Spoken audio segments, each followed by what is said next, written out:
bonsoir à tous. Merci d'être là nombreux. On pensait bien que vous seriez nombreux ce soir, je ne sais pas pourquoi. Ça doit être mon esprit de déduction légendaire. Merci de venir accueillir le lauréat du prix Goncourt, Pierre Lemaitre, pour ce fabuleux roman, Au revoir là-haut.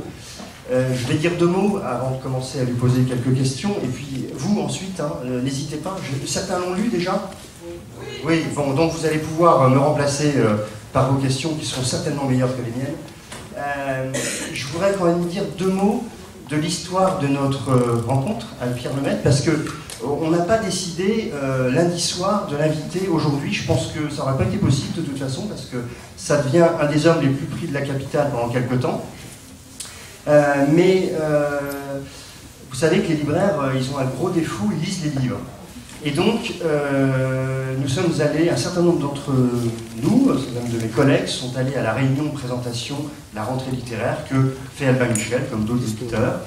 Ils ont vu Pierre Lemaitre, ils sont revenus en me disant, là, il y a vraiment, ils n'avaient pas lu le livre encore, ils avaient juste vu Pierre là, qui parlait, et là, il y a quelqu'un qui est... on va en parler. Et puis ensuite, on est tous partis cet été avec les épreuves du livre de Pierre Lemaitre dans notre valise, et on est tous revenus emballés. Alors là, on s'est dit, bon, ça, on va le pousser.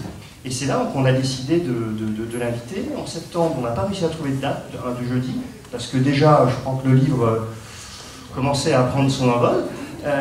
Et puis, on a trouvé cette date.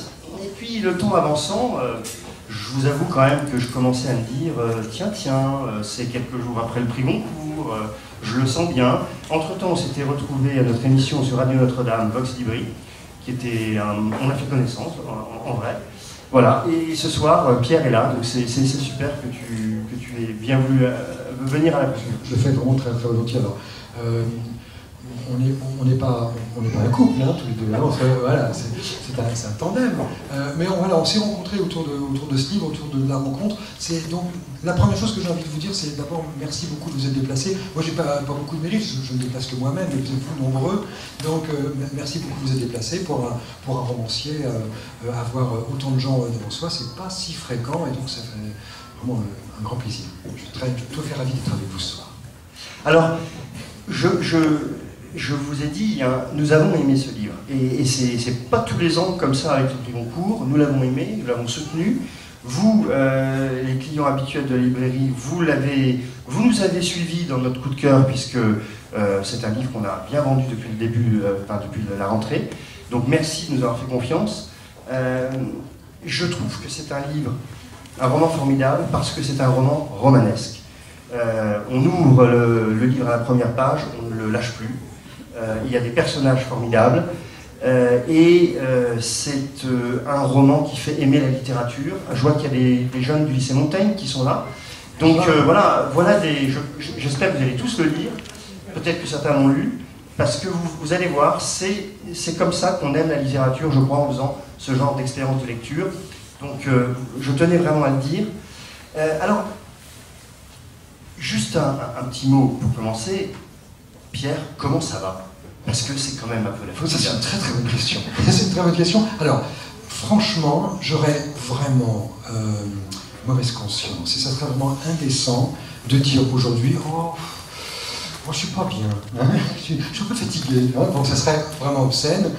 Ce qui m'échoit là, c'est le prix le plus prestigieux des lettres françaises.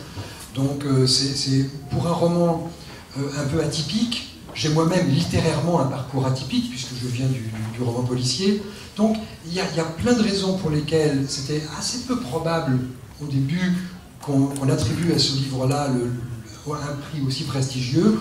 Donc je suis fatigué parce que j'ai commencé un marathon médiatique et auprès des lecteurs. Mais franchement, je suis tellement heureux de ce prix, tellement heureux de l'accueil qu'on fait à ce livre que, fatigué ou pas, je suis avant tout un homme quasiment comblé. Eh bien, tant mieux. Alors, ce livre campe une histoire qui n'est pas banale, qui commence dans les tranchées de la fin de la guerre 14-18 et qui ensuite se déroule dans l'après-guerre. On va en parler. Mais quand même, moi j'ai envie que Pierre, tu nous expliques cette obsession de la Première Guerre mondiale, cet ancien, c'est des lectures de jeunesse, c'est quoi? Comment c'est venu cette idée de roman? Alors, comment la guerre est entrée dans ma vie? Elle est rentrée par la lecture. Elle est rentrée alors que j'étais adolescent, je devais avoir 17, 18 ans, je ne sais pas quel âge les élèves de montagne. Les élèves de montagne, mais j'ai l'impression de... Quel âge vous avez? 15 ans. 15 ans. Je devais être un tout petit peu plus vieux que ça, je devais avoir 17 ans, et j'ai lu un premier roman qui m'a beaucoup frappé, c'est Les Croix de bois de Roland Dorgelès. C'est un roman, je ne vous cache pas que quand je l'ai refeuilleté l'année dernière en écrivant le livre, je l'ai trouvé un peu daté, mais quand je l'ai lu, j'avais 17 ans, puisque je suis un homme déjà vieux. Cette lecture remonte à une époque où le livre n'avait pas encore vraiment beaucoup vieilli. Je l'ai trouvé un petit peu daté, mais ce que j'ai retrouvé d'intact, c'est que si le style a un tout petit peu vieilli, l'émotion est restée absolument, elle, intacte. Et en fait, quand j'avais 17 ans et que j'ai lu ce livre, la qualité du livre a fait que je me suis identifié assez volontiers à ces soldats qui faisaient cette Première Guerre mondiale, parce que ce que montrait très bien Roland Dorgelès, c'était l'extrême jeunesse de cette génération qui était partie à la guerre.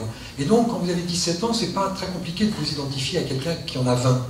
Et cette guerre est rentrée en fait dans mon musée imaginaire, et puis pendant toute ma vie, chaque fois que j'ai croisé, c'était pas à proprement parler une obsession, mais disons que ça fait partie un petit peu des sujets récurrents qui revenaient. Vous savez, on a un panthéon personnel avec des lectures qui reviennent régulièrement, des tableaux qui rythment notre vie, puis qu'on revoit un peu toute sa vie, qu'on recroise, enfin, qui font partie de notre parcours culturel, de la manière dont on se construit culturellement. Et je m'étais toujours dit, si un jour je fais écrivain, je ferai quelque chose sur la guerre de 14, et quand le moment éditorialement est venu de passer à autre chose que le roman policier, j'ai tout de suite pensé que c'est vers la guerre de 14 que je me dirigerais, et ça c'était en 2008.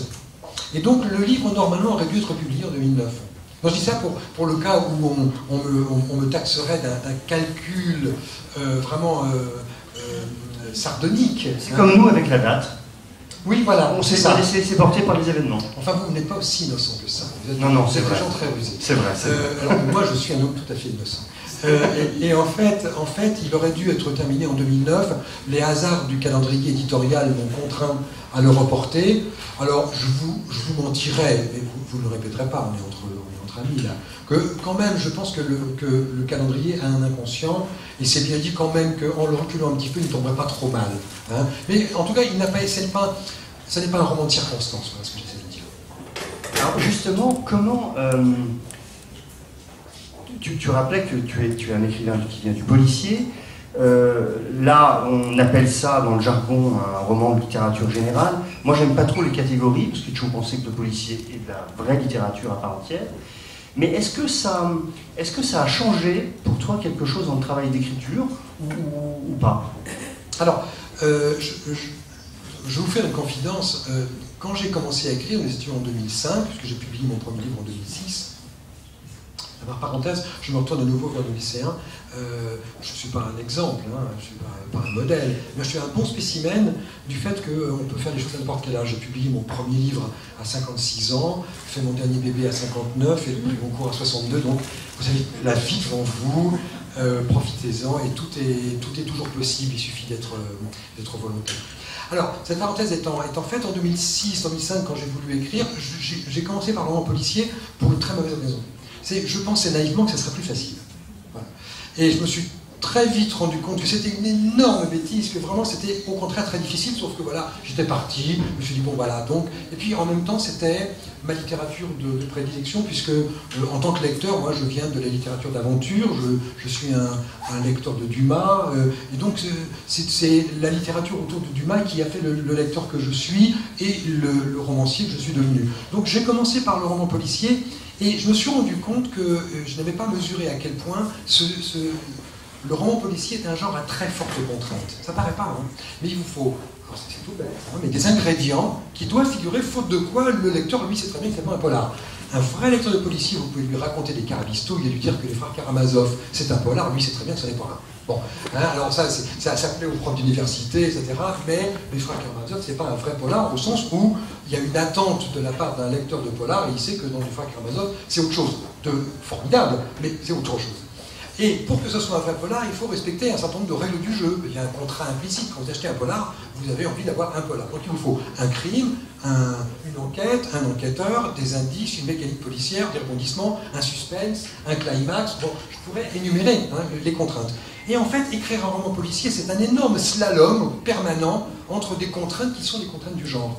Et quand j'ai commencé, quand j'ai eu terminé ma trilogie policière et qu'il a été le moment en fait d'envisager autre chose, j'ai trouvé dans la littérature générale, comme tu le disais, une respiration, une liberté que je n'avais jamais connue. C'est-à-dire en fait, j'avais déjà écrit et publié 5 ou 6 romans, mais jamais je n'avais eu la liberté que j'ai eue dans celui-là de dire bah ça, je le laisse, tiens je vais le faire autrement, ça peut attendre.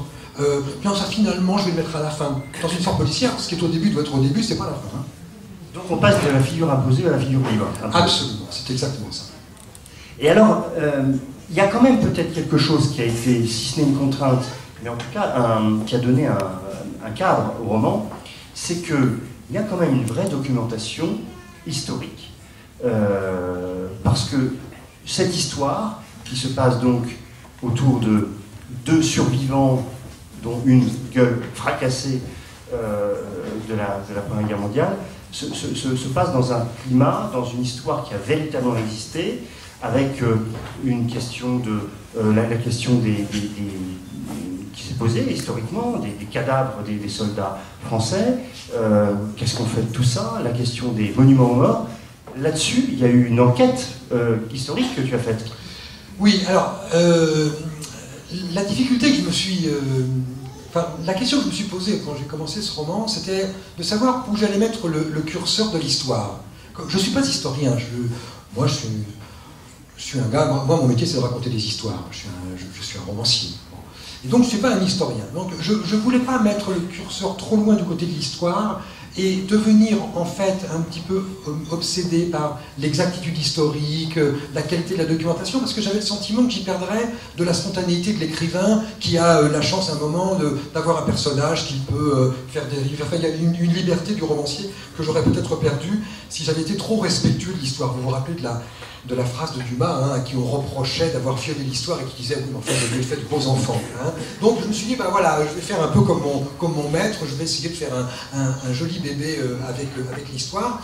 Et donc, je me suis attelé à chercher plutôt une vérité que l'exactitude. Alors c'est une notion comme ça qui peut paraître un peu, pour le coup, un peu pédagogique, mais ça veut dire que l'exactitude et la vérité, c'est pas la même chose. 2 et 2 font 4, ça c'est exact. Mais ce que veut dire 4 pour chacun d'entre nous, c'est différent. Tu donnes 4 € à un pauvre, 4 € à un riche, ça n'a pas la même valeur, c'est toujours 4, c'est toujours 2 plus 2. Donc l'exactitude est une chose, la vérité en est une autre. Et ce qui m'intéressait, c'est d'être suffisamment respectueux de l'histoire pour ne pas faire en permanence des anachronismes, avoir un roman qui ne serait pas respectueux vis-à-vis du travail que les historiens ont fait, mais en même temps, je n'ai pas compté les boutons de guêtre, et j'ai voulu plutôt essayer d'être fidèle à la vérité de l'époque. Et je me suis attelé à ce travail avec un livre d'histoire absolument formidable qui s'appelle La Victoire endeuillée, d'un très grand historien qui s'appelle Bruno Cabane. Donc j'ai fait mon livre à partir notamment de ses réflexions et je lui ai envoyé mon livre quand il était terminé.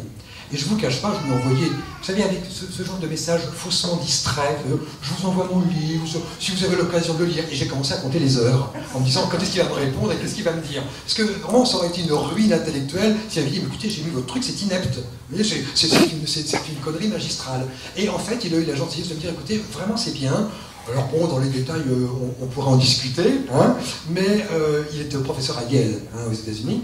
Mais il m'a dit, c'est très juste par rapport à l'époque. Donc j'ai en fait la satisfaction d'avoir gardé ma liberté de romancier, d'avoir été fidèle au moins à l'esprit de l'époque, même si dans le détail, alors je peux te raconter une anecdote, depuis que je suis un homme important, je reçois du courrier. Avant, tout le monde s'en foutait.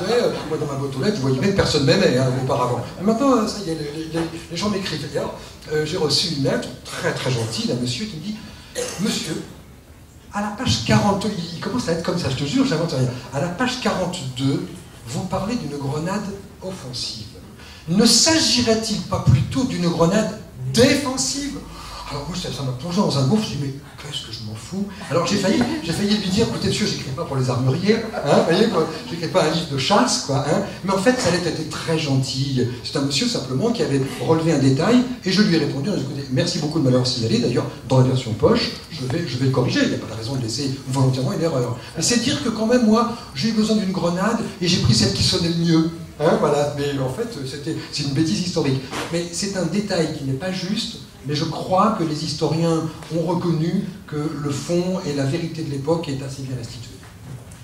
Alors, autre question, Pierre, importante me semble-t-il. Ceux qui ont lu le livre, je pense, ont été, comme moi, comme nous ici dans la librairie, vraiment saisis. Moi, j'aimerais savoir qu'est-ce qui t'est venu d'abord. Alors, on a bien compris qu'il y avait quelque chose autour de la guerre, mais qu'est-ce qui t'est venu d'abord? Est-ce que c'est un ou des personnages? Est-ce que c'est une intrigue? Est-ce que c'est deux ou trois thèmes comme les arnaques après la guerre? Qu'est-ce qui a déclenché cette mise en mouvement de l'instinct du romancier? Quand j'étais étudiant en psychologie, j'avais étudié un texte. On avait décidé de comprendre comment marchait le cerveau de l'homme et comment l'homme devient un expert dans un domaine. Et donc on avait interrogé des grands maîtres d'échecs et on leur demandait d'expliquer comment ils jouaient. Hein. Donc oui, ils se sont prêtés au jeu.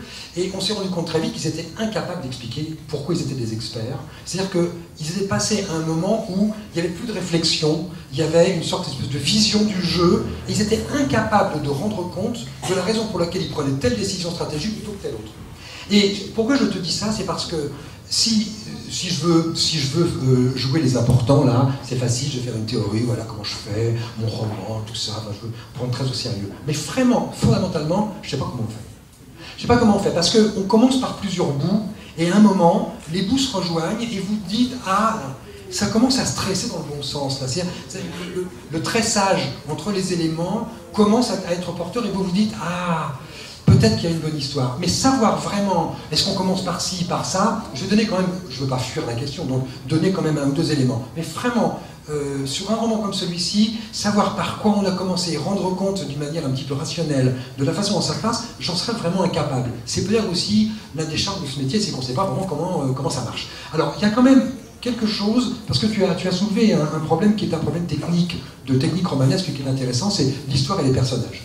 Alors moi, je viens du roman policier, et ce qui m'était apparu en regardant la littérature policière, c'était qu'il y avait deux types de romans. Il y avait ceux qui privilégiaient l'histoire et ceux qui privilégiaient les personnages. Et je me rendais compte que ceux qui privilégiaient l'histoire étaient des romans policiers avec une mécanique policière bien huilée.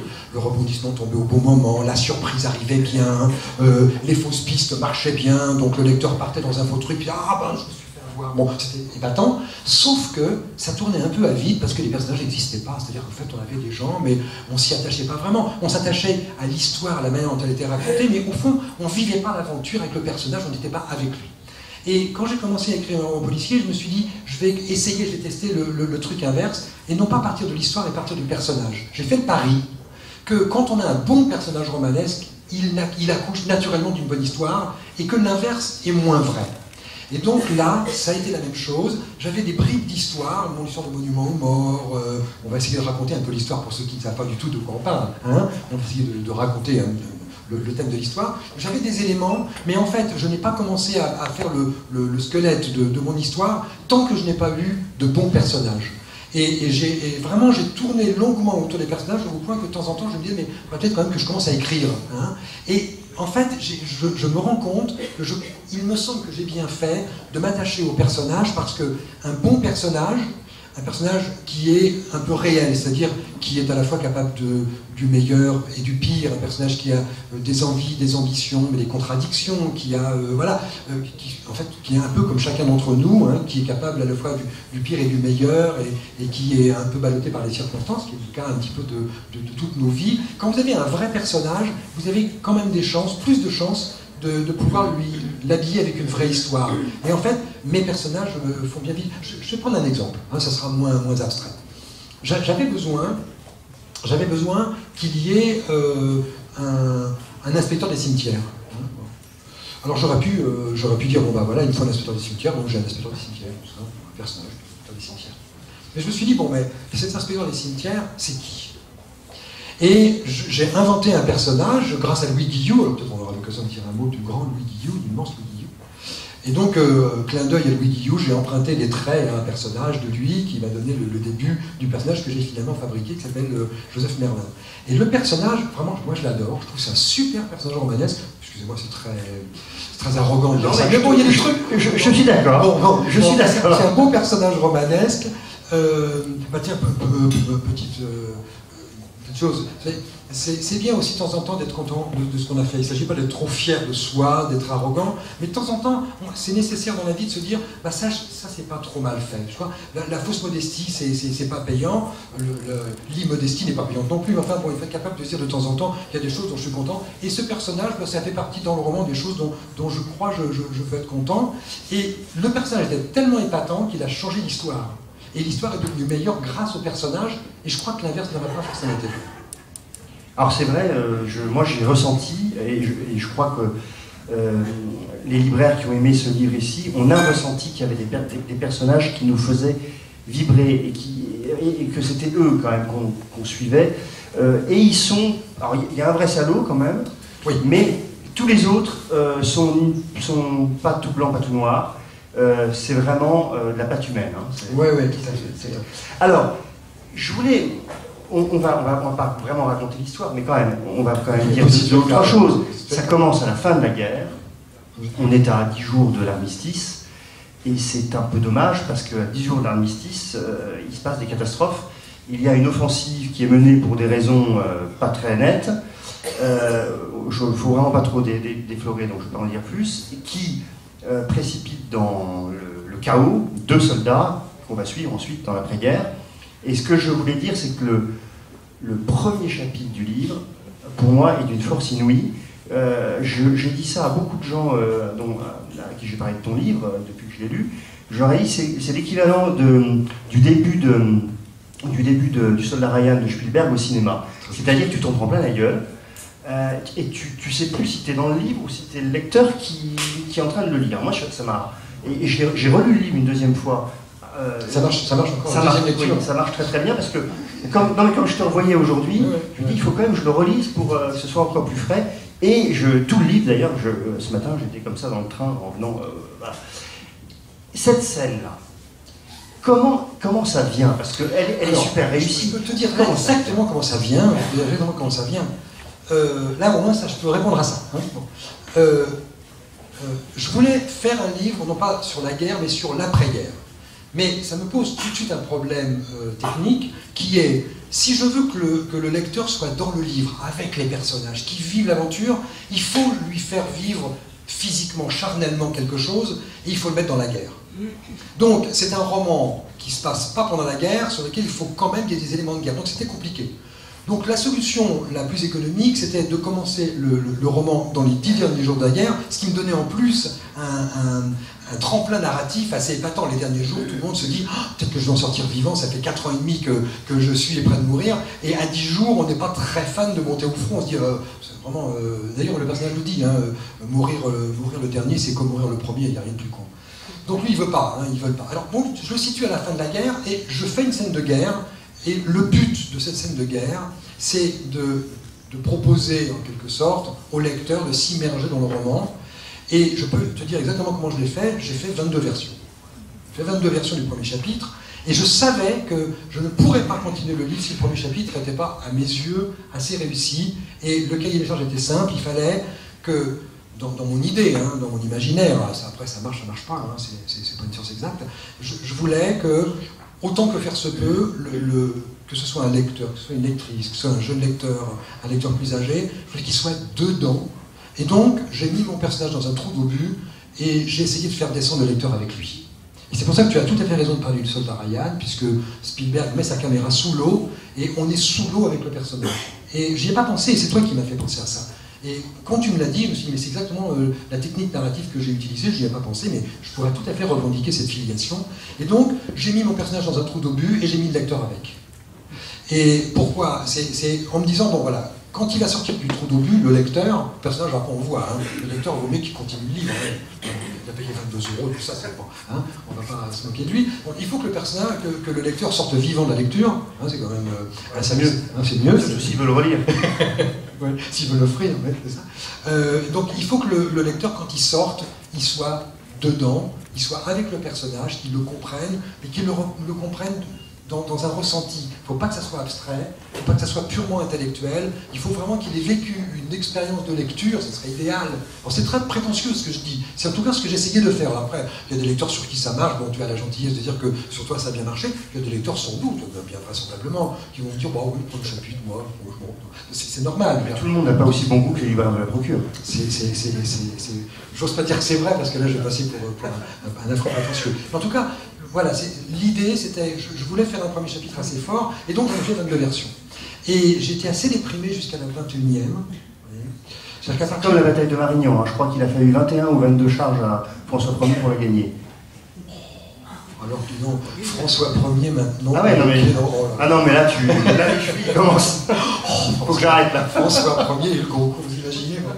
Je n'imaginais pas, bon je plaisante, mais en tout cas, je savais que tant que ce chapitre ne me conviendrait pas, je ne dis pas qu'il est bon universellement, mais tant qu'il ne correspondrait pas à ce que je voulais, c'était impossible d'écrire le reste. Et grand bien m'en a pris, parce qu'une fois que ce chapitre a été stabilisé, je me suis dit, bon voilà, là, je crois que je suis arrivé au mieux de ce que je peux faire. C'est pas formidable, mais par rapport à mes capacités, c'est ce que je peux faire de mieux. Ben, j'ai senti qu'après, c'était beaucoup plus facile. Et en fait, le roman s'est déroulé d'une manière... Enfin, j'étais plutôt dans un état de grâce.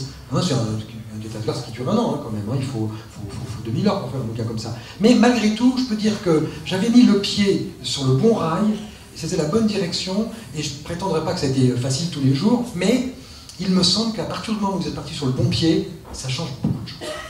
Ça veut donc bien dire, si j'ai bien compris, que tu as commencé par le début. Je l'ai écrit chronologiquement. Tu as écrit chronologiquement. Oui. Et est-ce que, quand tu as commencé, tu avais l'intrigue vraiment en tête, ou est-ce qu'il y a des choses tes personnages t'ont dérouté? Alors là, tu comprends, c'était épatant, parce que je sortais du polar. Dans le polar, je ne peux pas faire n'importe quoi. Si j'ai pas la fin, si j'ai pas tout le scénario, les rebondissements, je ne peux pas écrire. Et là, je pouvais me dire, bon, bah, on verra. Alors ça, c'est un luxe que je ne connaissais pas, on verra. Cela dit, j'avais quand même des réflexes qui venaient du polar, et je m'étais méfié quand même, parce que à 2 ou 3 reprises, j'avais commencé des romans, et faute d'avoir connu la fin au moment où je commençais, j'ai pas pu les finir. Alors cette expérience est un peu cuisante quand tu as passé des dizaines d'heures sur un bouquin et que tu te rends compte que ça marche pas parce que tu n'as pas fait la fin, ça te sert de leçon, et donc tu démarres pas sans voir la fin. Aragon disait j'écris pour savoir ce qui va arriver au personnage. Hein, et moi je dirais, plus modestement que, hein, je ne compare pas à Aragon, hein, mais moi je sais ce qui va arriver au personnage, mais je ne sais pas comment ça va arriver. Et donc, quand je pars, là sur ce livre-là, je suis parti avec le squelette de l'histoire, c'est-à-dire les 3-4 grands moments, hein, qui sont les piliers de l'histoire, et la fin. Ça, la fin, je ne savais pas comment je la ferais, mais je savais ce qui se passerait à la fin. Et à partir du moment où j'avais un premier chapitre qui me satisfaisait, j'avais trouvé la tonalité, hein, j'avais trouvé le style que je voulais donner à cette histoire, j'avais, je crois, proposé un pacte intéressant au lecteur, j'avais les 3-4 grands piliers de mon histoire, et je savais globalement comment ça se finissait, alors là je pouvais commencer. Alors, dans ces personnages, parce que c'est une histoire et il y a des personnages, vraiment, des vrais personnages de roman, il y a donc le duo de ces soldats, ces deux gueules cassées, Albert et Édouard. Là aussi, ces personnages, ils sont venus ensemble. Comment ça s'est fait? Parce que, alors, l'un vient d'une grande famille, l'autre d'un milieu plus populaire. Ils se retrouvent ensemble quasiment dans la même histoire, dans la même charge terrible de la fin de la guerre, du jour de l'armistice. Et c'est eux qui vont finalement mettre au point une jolie arnaque. Mais ils étaient deux dès le début. Oui, alors, comment dire? Dans la vie, il faut de la chance. Hein, dans la vie, il faut de la chance. Alors on l'appelle comme on veut. Hein. Napoléon disait « Présentez-moi des généraux qui ont de la chance. Hein. » Dans la vie, il faut aussi de la chance. Et là, vraiment, c'est pour ça que vraiment, j'ai une gratitude vis-à-vis de la destinée, parce que j'ai eu une chance formidable que dans ma vie d'écrivain, je n'avais jamais rencontré. Et quand j'en discute avec mes petits camarades romanciers, ils me disent, là, tu as eu un mot rare. C'est que, alors évidemment, le lecteur ne s'en rend pas compte, mais le libraire, le lecteur un peu expert et le romancier, lui, voit très bien la chance. Il est rarissime de pouvoir commencer un roman où vous avez au même moment, dans le même temps, dans la même scène, dans le même chapitre, en même temps, les 3 protagonistes de votre histoire que vous allez emmener pendant 600 pages. Généralement, vous avez un personnage, un premier chapitre qui présente, un deuxième chapitre qui présente le deuxième personnage, et puis au chapitre 4, les personnages se rencontrent, et puis là, ils commencent à... Mais avant d'arriver à leur rencontre, c'est pas rare qu'il faille 2 chapitres, 3 chapitres, 4 chapitres. Il y a même des romans qui disent, bon, c'est le cas, je crois, du bouquin de Nicole Krauss, Histoire de l'amour, me semble-t-il, où les 2 personnages ne se rencontrent. On sait qu'ils vont se rencontrer, mais ça met 300 pages avant qu'ils se rencontrent. Donc le romancier, parfois, joue sur cette contrainte. Et là, les 2 sont avec, je le dis pour ceux qui n'ont pas lu, leur officier, qui est le 3e. Voilà, ils sont... Et j'ai eu cette chance, c'est que mon histoire me permettait, c'était vraiment le hasard de la narration, un miracle, c'est que ça me permettait, dans la même scène, d'avoir au même moment les 3 protagonistes principaux. Donc j'avais pas de détour à faire, et je gagnais donc beaucoup de temps, et ça me permettait d'empoigner le bras du lecteur beaucoup plus facilement, parce que si vous devez avoir 2 ou 3 chapitres pour commencer à présenter les personnages, il faut faire très attention que le lecteur ne vous quitte pas, qu'il ne parte pas par des chemins de traverse. Et là, vraiment, le coup de chance, c'est d'avoir une histoire qui me permettait d'avoir les 3 personnages et de nouer, au même moment, de présenter les 3 personnages, de nouer ce qui allait être leur histoire, c'est-à-dire l'enjeu de leur relation pendant les 600 pages. Et ça m'a même permis de faire un truc, moi, qui était vraiment un luxe inouï, c'est que comme je pouvais les mettre dans la même action, dans le même chapitre, eh bien je l'ai fait 3 fois. Et donc j'ai fait 3 chapitres, c'est-à-dire je pouvais me permettre de relâcher en quelque sorte, vous voyez, je tenais mon histoire dès le premier chapitre, et du coup j'avais une liberté, et j'ai pu consacrer les 3 chapitres. J'ai raconté cette histoire en 3 chapitres, j'avais une espèce de respiration, parce qu'en fait tous les fils étaient noués, je les tenais dans la main, et en fait j'étais à peu près sûr que pour le lecteur ce serait pareil, que les 3 personnages sont là, et que très vite il va se rendre compte qu'il est déjà au cœur de l'histoire, et on est à la page 10, ça c'est miraculeux, c'est vraiment une énorme chose. Alors dans ces 3 personnages, effectivement, il y a ce désormais fameux Pradel, l'officier. Lui, c'est vraiment le méchant de l'histoire. S'il y en a un que tu t'es vraiment payé, c'est lui. Oui, c'est un... Il vient d'où, celui-là? C'est Javert. Il vient des Misérables. Alors, bon, c'était un livre... Je voudrais pas... Je me retourne un peu vers nos étudiants, nos lycéens. Faire imaginer ou faire craindre que c'est un roman qu'on ne peut lire que si on comprend les clés, parce que alors là, c'est pour l'élite. Bon, moi, je fais de la littérature populaire. Mais disons que j'aime bien, moi, quand il y a 2 lectures possibles. Il y a une lecture au premier degré, c'est j'aime cette histoire, elle avance, elle me plaît, je suis bien dedans. Alors après, bon, le lecteur est plus ou moins séduit. Bon, voilà, c'est le jeu de la littérature. Et puis il y a une autre lecture, de temps en temps, c'est un clin d'œil que vous comprenez, c'est un clin d'œil à la littérature. Et à un moment, je me suis payé un petit peu ce luxe, je dis, ce type, il avait un petit côté Javert.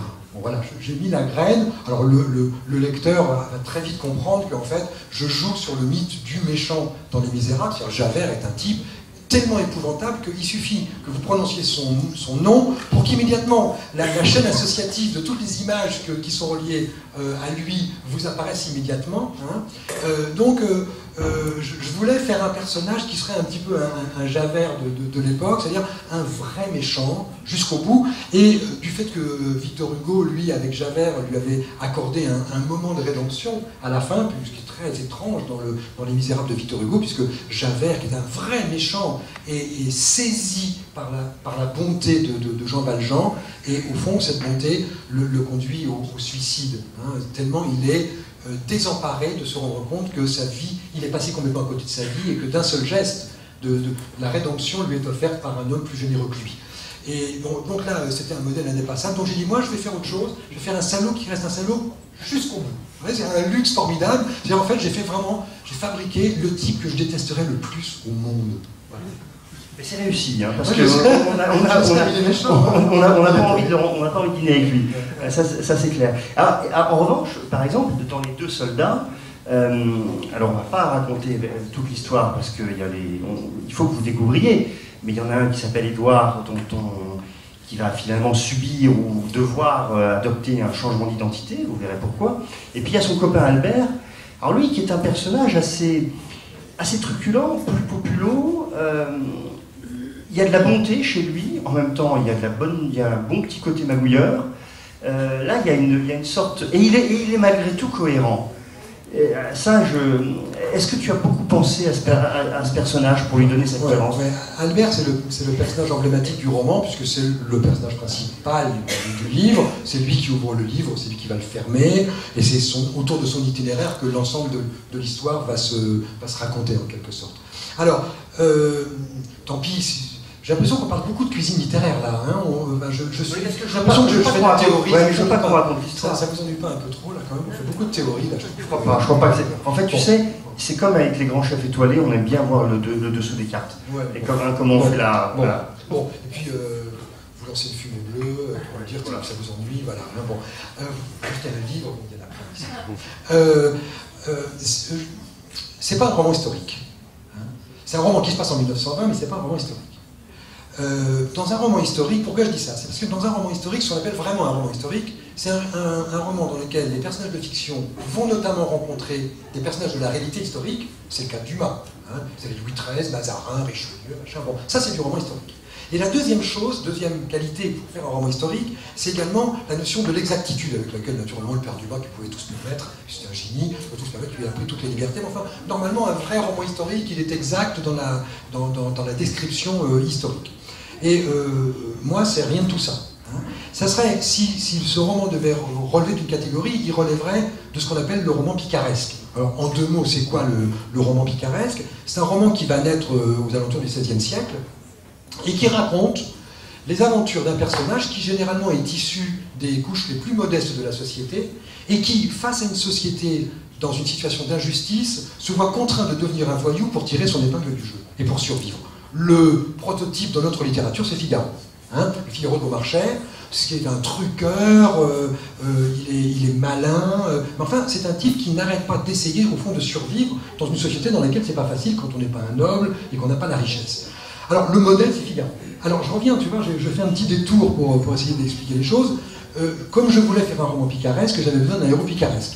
Mais évidemment, je n'avais pas envie d'un héros flamboyant, scintillant comme les Figaro, d'abord parce que je pense que j'aurais pas eu, évidemment, le génie d'un Beaumarchais pour le faire. Et puis, autant au théâtre, c'est payant d'avoir un personnage brillant, autant dans un roman, vous avez plutôt intérêt à avoir un personnage qui pourrait être votre voisin de palier. Donc, j'ai pensé que ce qui pouvait être intéressant comme héros picaresque du roman, ça serait d'avoir au contraire une espèce d'anti-héros, c'est-à-dire quelqu'un qui se lance dans une arnaque, qui, s'il est pris, va l'emmener à la guillotine, puisque c'est une période où il y a la peine de mort hein, en France. Là, il est arrêté, il passe directement à la guillotine, donc il le sait.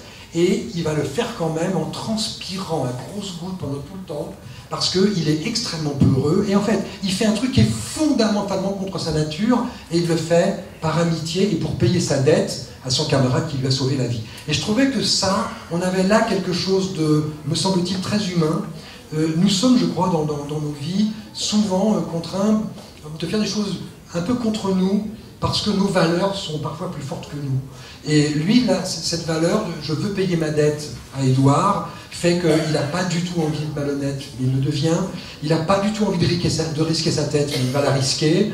Il n'a pas du tout envie de lâcher son copain, mais il va devoir de temps en temps le lâcher. Et donc, je trouvais que c'était intéressant d'avoir un personnage qui, en fait, en permanence en lutte avec ses valeurs, et de faire en sorte que ce soit ses valeurs qui triomphent. Alors, je ne dis pas comment. En tout cas, il y avait tout ce calcul autour de ce personnage, et c'est, je crois, ce qui pouvait le rendre attachant et donner une certaine morale. Alors, pas de moralisme, mais une certaine morale à l'histoire. Alors que le personnage d'Édouard, on est dans un autre registre, puisque finalement, on est dans le registre de celui qui perd tout, même son nom. C'est-à-dire qu'il perd son visage, quasiment, il perd son identité. Ouais. Alors là, j'ai joué sur autre chose, parce que Édouard est un personnage, il est peintre, et c'est une gueule cassée, c'est-à-dire c'est un homme qui va perdre le visage, et donc c'est un peintre qui est privé de la première représentation fondamentale, qui est la représentation de soi-même. La première représentation importante, on a dit, c'est la représentation de soi-même. Lacan a très bien montré ça avec le stade du miroir. C'est un moment important de la structuration de l'enfant, le moment où il comprend que celui qui est dans la glace, c'est lui. Et donc la représentation de soi-même est quelque chose qui est extrêmement porteur pour la construction d'un individu et qui, lorsqu'elle est en faillite, lorsqu'il y a une espèce de crée une sorte d'hémorragie narcissique, de déchéance de soi, et lui, il va sombrer dans la neurasthénie. Et je trouvais que c'était intéressant de créer ce personnage que je trouvais assez déchirant, privé d'une représentation, et au fond, dont toutes les défenses viennent à s'effondrer. Il ne peut plus se voir, il ne se reconnaît plus, et donc il n'est plus personne. Et je trouvais que c'était juste par rapport à ces jeunes gens, parce que je ne voudrais pas qu'on termine on va faire un petit dialogue avec nos amis, mais je ne voudrais pas que ce qu'on a dit là sur la technique romanesque, parce que tu m'y as poussé, hein, c'est pas, je revendique totalement mon choix. Occulte quand même ce qui était le désir pour moi dans ce roman, c'était de faire une aventure humaine. Je crois qu'un bon roman tient au fait d'abord que c'est une vraie aventure humaine. On la partage pas, on aime le style, on l'aime pas, on aime l'histoire, on l'aime pas. Ça c'est le libre arbitre de tous les lecteurs. Mais en tout cas, il y a une proposition humaine, il y a une proposition humaniste qui est la mienne. Alors bon, j'espère que le lecteur va y adhérer, il a tout à fait le droit d'en juger autrement, mais avant tout, ce qui fait un bon roman, c'est que ça soit un vrai éclairage sur la vie. Hein. Le roman, qu'est-ce que c'est? C'est un moyen, on n'a pas trouvé mieux depuis l'aube de l'humanité. Depuis l'aube de l'humanité, depuis les grottes de Lascaux, on n'a pas trouvé mieux pour donner du sens à l'existence que la fiction. C'est le grand paradoxe de l'humain, que la vérité que l'exactitude lui soit donnée par la science, mais la vérité uniquement par la fiction. Hein. On est ici à la Procure, hein, la Bible, grande évocation dans laquelle on sait qu'il y a une part de fiction, mais cette fiction renvoie à des réalités. Alors elle renvoie à la réalité des gens qui sont croyants, mais d'une certaine manière, c'est une espèce de proposition de fiction dans laquelle il y a des choses vraies, des choses moins vraies, mais au bout d'un moment, le mouvement du texte emmène la conviction. Et au fond, d'une certaine manière, la Bible est vraisemblablement un des premiers grands romans. C'est un grand récit, et on sait qu'il y a dedans de la fiction, et au bout d'un moment, ça réussit ce que doit réussir, à mon avis, un bon roman, c'est que le lecteur est incapable de discerner ce qui est vrai, ce qui ne l'est pas, ce qui est fictionnel et ce qui est réel. Et quand vous ne pouvez plus voir la césure, la frontière entre les deux, là, vous commencez à vous poser des questions, et si vous vous posez des questions, c'est que le roman est réussi. Alors, on va passer la parole, il faudra le micro-baladeur, d'ailleurs je peux avouer Olivier, il faudra juste quand même une chose, il y a une chose importante à dire.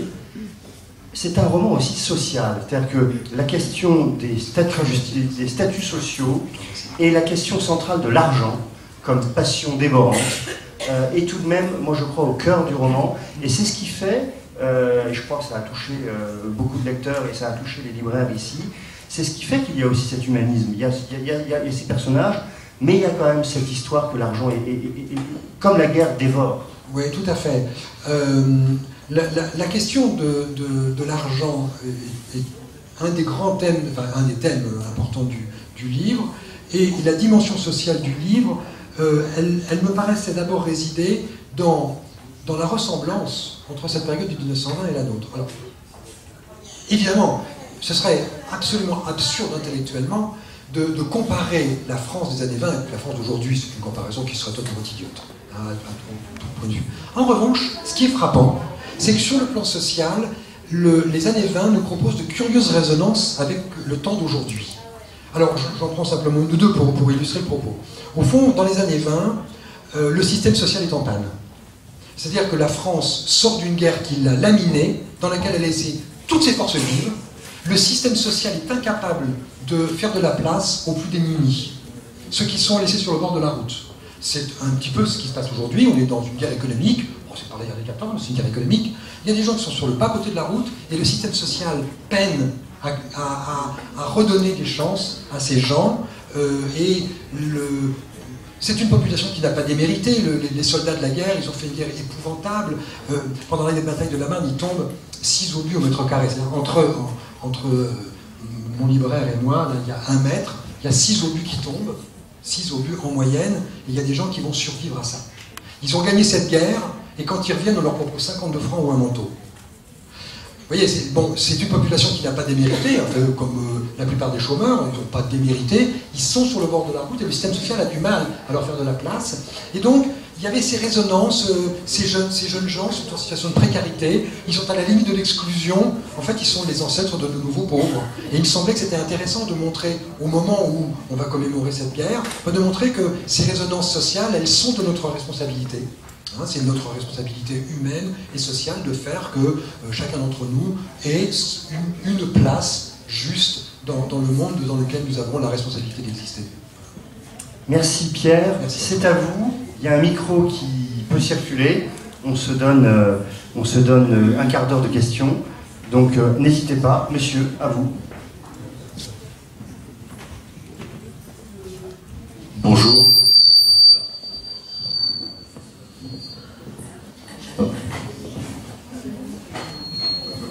Ne bougez pas, tendez le bras loin, respirez fort. Nous ne sommes pas à un concert des Sex Pistols. Bonjour. Bonjour. Merci et bravo. Moi j'ai trouvé plusieurs choses. Vous avez parlé de résonance et de référencement. J'ai trouvé des résonances par rapport à vos autres romans. L'histoire de l'oppression, la difficulté d'intégration d'une société en mouvement m'a fait penser à Cadre Noir, la personne qui n'est plus reconnue. On retrouve l'histoire de l'écrivain chez Cédan, de Travail sous robe de mariée, et voilà. Et sur les autres écrivains aussi, vous avez cité des référencements. Vous les faisiez de manière explicite dans certains romans, en citant Elroy ou Gaboriau. Là, ils sont plus implicites. J'ai pensé à Louis Guillou. J'ai surtout pensé, moi, c'est pas le soldat Ryan, c'est à Céline. Le fait d'être dans le Nord, où on a l'impression, dans les bombardements londoniens, d'être au sein même du roman. Est-ce que c'est une démarche consciente ou une démarche inconsciente ou normale d'écrivain qui fonctionne avec son propre imaginaire? Et puis la question concomitante, est-ce que vous vous êtes bridé? Est-ce qu'à un moment, vous vous êtes dit, je fais un roman de littérature générale, je dois lutter contre, pas d'éthique, mais des éléments stylistiques du roman policier, ou pas du tout, vous vous êtes lâché? D'accord, alors d'abord, merci, parce que le parallèle que vous faites avec Céline, il est vraiment bien flatteur. Hein, donc, je vous en remercie. Je le mets à sa juste place. Hein. Comment vous dire, l'influence des écrivains dans mon travail, elle répond au schéma suivant. C'est quand j'écris, me viennent naturellement des sortes de résidus de mes lectures, hein, des choses qui me disent ça ressemble à ça, bon.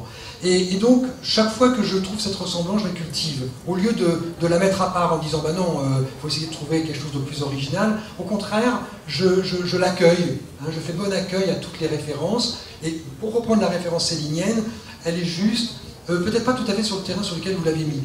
Je travaille le texte dans celui-ci dans un but, j'essaie de donner l'illusion au lecteur que je lui raconte l'histoire à voix haute.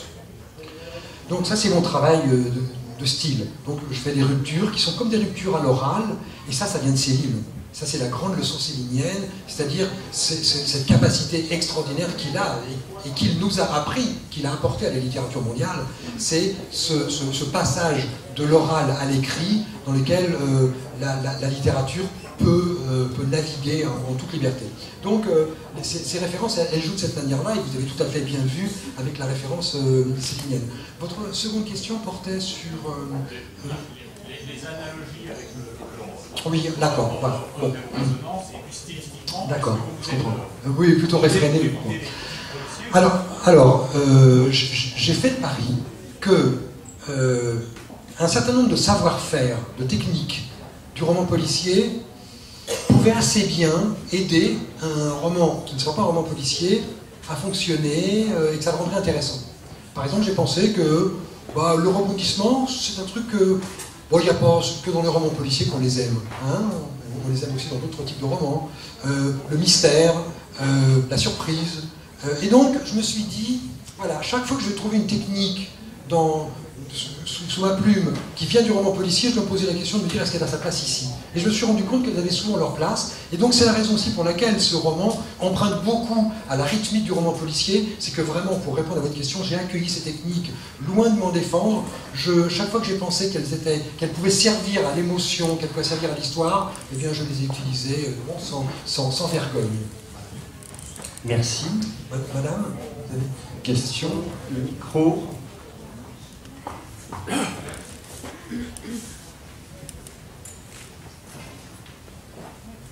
Vous révélez des secrets, donc d'une part je voulais savoir comment vous osez dire entre guillemets que vous avez de la chance à propos de ces 3 personnages, ça veut dire que ça vous est tombé du ciel là, cette idée Écoutez madame, soit je dis j'ai du génie, soit j'ai de la chance.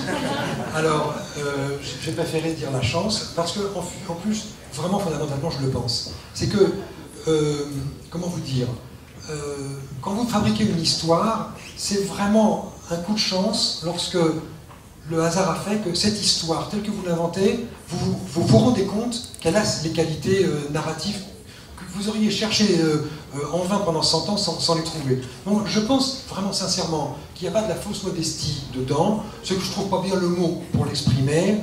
Il y a peut-être un petit peu de savoir-faire de romancier, mais vraiment, je vous assure, j'ai écrit 6 romans, j'ai enseigné la littérature longtemps, donc je sais un petit peu de quoi je parle, et je peux vous dire que vraiment, pour arriver à ça, il faut vraiment de la chance, sauf à être Dumas, Hugo, Tolstoï, mais quand on est Pierre Lemaitre, vraiment, il vaut mieux compter sur la chance. Si j'ai le droit à plusieurs questions, et par rapport aux Les Sentiers de la Gloire, vous l'avez vu le film ? Et comment? Alors, c'est très bien, là, écoutez, ça me donne, merci beaucoup de cette question, ça me donne là l'occasion de revenir sur la question de poser monsieur. C'est Édouard, il a une gueule cassée, et donc je l'envoie dans un hôpital, et là je me dis, qu'est-ce qu'il fait? Qu'est-ce qu'il fait? À l'époque, on fait des prothèses, alors il faut voir, les types qui sont avec des prothèses, c'est le Moyen-Âge. 1918, du point de vue de la chirurgie maxillofaciale, je vous assure, sûrement c'est le XIVe siècle. Hein. Vous verrez, les types, ils sont raccommodés avec la technique de l'époque, c'est ce qu'on va faire. Et donc je me dis, bon, qu'est-ce qu'il fait, moi, mon Édouard, là, qui a la mâchoire, qui a foutu le camp, c'est pas un grand mystère, ça arrive dès les premières pages. Hein. Et je me suis rappelé de Sentiers de la Gloire.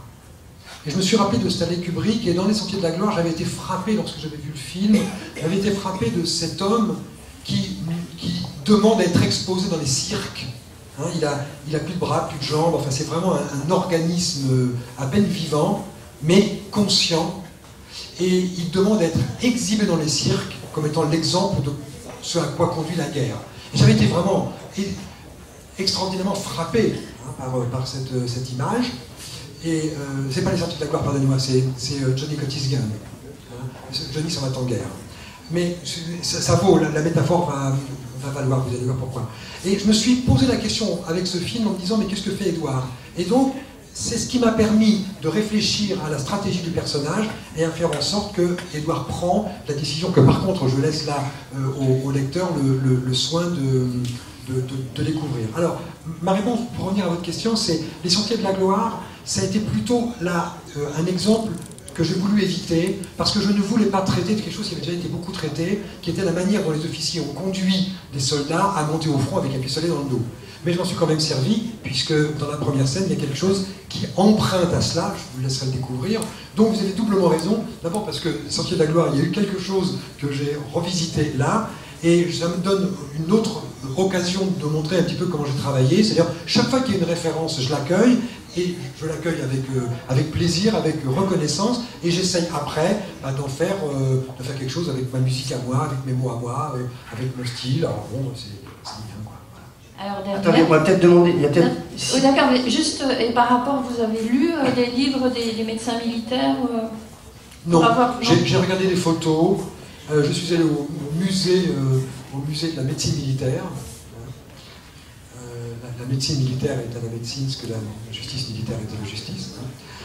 Donc j'ai été voir un petit peu ce qu'il faisait. C'est avec la musique aussi. Oui, on lit partout. Ça c'est un truc qu'on peut réutiliser partout, on va te faire remarquer. Hein, c'est inépuisable. Mais non, j'ai pas été à ce degré. J'avais un petit peu abordé tout à l'heure la question de l'exactitude. Là, il me semblait que je tombais dans une recherche historique, et c'était pas trop mon sujet. Donc je voulais dire des choses qui étaient justes, mais j'ai pas été pointé à ce point-là dans les détails médicaux. Il y avait un monsieur qui voulait poser une question, je crois. Monsieur là-bas. Oui. Oui, on va vous passer le micro tout de suite. J'essaie de faire des réponses courtes pour... Question brève, réponse courte. Ouais, je vais essayer de m'y engager. Voilà. Je tiens mal le pari, là. Alors, question très courte. J'ai pas compris la mort d'Édouard, si vous voulez. Cette rencontre accidentelle, ça me paraît... bon, c'est vraiment quelque chose qui m'a choqué par rapport au reste du livre. Ça m'a paru complètement inventé. Toi aussi. Farfelu. Alors, l'histoire d'Édouard et de son père est l'histoire d'une tragédie. Hein. Je voulais qu'un personnage vive un drame, l'autre une tragédie. Donc, Albert vit un drame, Édouard vit une tragédie. La différence, c'est que dans la tragédie, la fin est contenue dans le début. Oedipe, tu coucheras avec ta mère et tu tueras ton père. Alors, la question n'est pas de savoir si ça va arriver, mais comment. Mais que ça arrive, il n'y a pas de doute. C'est ça la tragédie. Alors, je voulais donc qu'il y ait une tragédie père-fils. Et je voulais qu'il y ait, alors là, c'est un mot qu'on peut prononcer ici, hein, un ultime moment de rédemption. Et je voulais que ces deux hommes qui n'ont jamais réussi à se rencontrer, qui n'ont jamais vraiment réussi à se parler, que à la dernière seconde, au moment où ils se retrouvent, où la prédiction est accomplie, il y ait cet ultime instant de regard où ils se disent enfin quelque chose que le père va chercher, il va chercher pendant longtemps, qu'est-ce que, dans cet ultime regard que mon fils m'a lancé, qu'est-ce qu'il y avait? Il cherche le mot, et le jour où il le trouve, il peut mourir en paix. Et je trouvais que le moment où ces deux hommes, pour la première fois de leur vie, se rencontrent dans un ultime moment où ils se regardent, ils se disent quelque chose, et ils se font le premier cadeau que doivent se faire des gens qui s'aiment. Le père va aider Édouard à passer de l'autre côté, à le libérer. Je suis obligé d'utiliser les périphrases pour ne pas... vous qui connaissez l'histoire, vous entendez ce que je dis. C'est le père va libérer le fils, et le fils va libérer le père. Chacun a une faute l'un vis-à-vis de l'autre, parce que quand on ne se rencontre pas, il y a toujours deux responsables. Ils ne se sont jamais rencontrés, ils sont tous les deux en faute, et chacun, dans cet ultime instant, va faire le cadeau à l'autre du pardon, de la rédemption, et donc chacun des deux va pouvoir suivre son chemin, rasséréné, tranquillisé, redevenu homme. Merci, monsieur. Alors, voilà, le micro arrive, Allez. Vous avez le micro là? Oh non, j'ai pas besoin de micro. Non, mais c'est pour que les autres nous entendent, en fait. Oui, les Non, autres, mais je parle assez fort. Non, mais c'est bien, vraiment. Et la vidéo aussi. Mais c'est pas grave, faites un effort. La vidéo, comme ça, on entend. Sinon, on n'entendra pas. Allez-y, allez. Oui, il y a un film également, La Chambre des officiers, où le problème des gueules cassées est posé. Et c'est une chose extrêmement traumatisante, parce que peut-être les gens de notre génération ont vu au coin de rue des gens dans des petites charrettes mobiles comme ça qui vendaient les billets de loterie des gueules cassées. Oui, alors c'est très... Et c'était eux-mêmes qui les vendaient, et ça rejoint un peu le cirque. Oui, tout à fait. Et donc, vous parliez de Dorgelès, évidemment, mais quand à 17 ans, on a lu Le Voyage, et qu'on a la partie du voyage au bout de la nuit de Céline, mais on devient totalement pacifiste, d'un pacifisme intégral. Je suis tout à fait La d'accord. guerre, il n'y a pas de criminels de guerre. C'est la guerre qui est criminelle. Bien sûr. Ils le sont tous, les uns comme les autres. Bien sûr. Les gagnants, les vainqueurs, comme les perdants. Et là, il y a un pacifisme intégral dans ces livres, époustouflant. Et cet holocauste extraordinaire de la guerre de 14, il ne faut pas oublier que tout le monde a été responsable, et surtout l'État, ce Léviathan, et même Jaurès. Question. Non, mais je vais rebondir sur ce que vous dites, ce que je trouve... Mais c'était pour parler du pacifisme et de la responsabilité de l'État dans les guerres. Alors justement, mes deux héros... fuir les guerres, quelles qu'elles soient. Mes deux héros se livrent à un acte très illégal, assez scandaleux, mais je fais le pari qu'il est illégal mais qu'il est légitime. Justement, je suis totalement d'accord avec ce que vous dites. Je pose à travers ce qu'ils vont faire vis-à-vis de l'État, je pose la question de la responsabilité, et je dis, au fond, ils font quelque chose d'illégal, mais pose-toi la question, lecteur, qui a commencé? D'où vient le crime? Qui a posé le premier crime? Et mes deux héros qui commettent un crime contre la mémoire nationale, au fond, j'essaie de faire comprendre au lecteur quelle est mon attitude de réflexion, qui rejoint tout à fait la réflexion que vous venez de proposer. Une dernière question, le micro pour madame, voilà, et ensuite on va passer à la dédicace.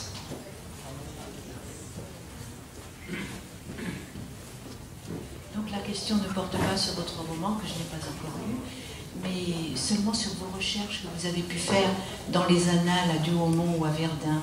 Vous avez sûrement, non, ou par ailleurs, mais vous avez sûrement rencontré les 700 fusillés pour désobéissance. Et que pensez-vous qu'on puisse faire pour eux et pour leur mémoire?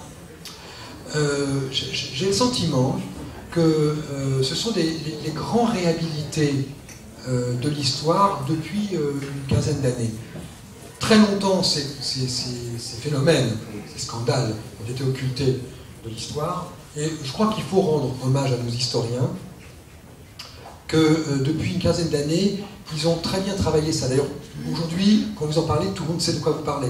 Et si tout le monde sait de quoi vous parlez, enfin, beaucoup de gens savent de quoi ils retournent, c'est parce que les historiens, d'une manière générale, ont bien documenté ces choses-là. Je ne voulais pas faire un livre sur la guerre, mais sur l'après-guerre. Donc tout ce qui était du domaine, vous voyez, comme les fusillés dont vous parlez, échappait à mon sujet. Alors, vous me demandez ce qu'il faut faire, madame, je suis romancier. Donc je ne suis ni politique, ni historien, ni essayiste, ni philosophe. Je suis seulement un gars qui raconte des histoires. Merci Pierre Lemaître. Merci vraiment. Merci beaucoup.